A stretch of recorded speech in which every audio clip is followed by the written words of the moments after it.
Nərimanovda sökülən evin kompensasiyası ödənilmir. Vətəndaş kömək istəyir. Bakı şəhərinin Nərimanov rayonunda yerləşən Monten qəsəbəsində evinin söküldüyünü bildirən vətəndaş kompensasiyasının hələ də ödənilmədiyini iddia edir. Bu barədə Rahib Səfərov tərəfindən Arzu Əliyevə ünvanlanan müraciətdə qeyd olunub.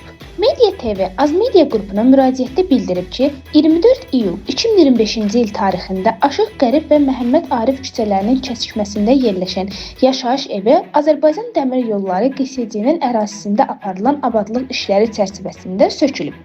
Lakin hadisədən uzun müddət keçməsinə baxmayaraq, qanunvericiliyə uyğun kompensasiyanın verilməsi təmin edilməyib.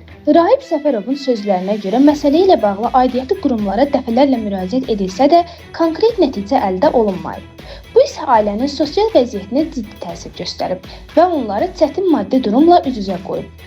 Vətəndaş müraciətində humanitar fəaliyyəti ilə tanınan Arzu Əliyevadan məsələyə dəstək göstərilməsini xahiş edir.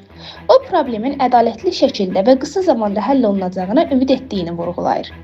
Məsələ ilə bağlı rəsmi qurumların mövqeyi hələlik açıqlanmayıb.